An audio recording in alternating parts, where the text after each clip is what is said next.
ওমর ভাই আর থরচা বিল্লাল ভাইয়ের কথা শুনেন।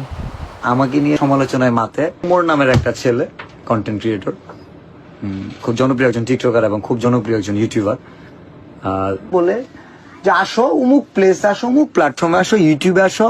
এই যে তোমার আব্বু দেখাইতেছে, দেখো মনিটাইজেশন ছাড়া তোমার আব্বু কি দেখাইতেছে, দেখো মনিটাইজেশন ছাড়া তোমার আব্বা দেখাইতেছে $4,203, 5,04,000 টাকা মনিটাইজেশন ছাড়া ইনকাম করে। আসো রেকর্ড করো, পারবা? This is challenge your father. Bilal এই ওর ভাষা ভালো না, প্যারোডি বানাই তাও নিতে পারো না। এই ছাগল, আমি প্যারোডি বানাই ইউটিউবে, এই ভিডিও আরেকজনে কাইটা সারে টিকটকে, তোরা টিকটকে দে তার কমেন্টে নিচে গাইলা, টিকটকে দে তোরা ভিডিও বানাত। কারণ মানে আমি ইউটিউবে ভিডিও বানাই, ইউটিউবে খেলো আমার লগে তা পারবো না।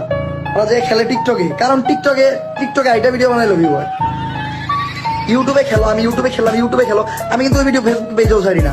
আমার একটা নীতি কি জানেন, আমার ইউটিউবের ভিডিও আমি খেলে ইউটিউবে ছাড়বো, আমার টিকটকের ভিডিও টিকটকে ছাড়ুন, ফেসবুক পেজের ভিডিও ফেসবুক পেজ, আর ইউটিউবের শর্টস চ্যানেলে ছাড়ুন। আমার কিন্তু আলাদা আলাদা কন্টেন্ট, আলাদা আলাদা চ্যানেল। আমি কিন্তু কোনো সময় টিকটকে যে প্যারোডি ক্যারেক্টার প্লে করি না, আমার টিকটকের কন্টেন্টই আলাদা।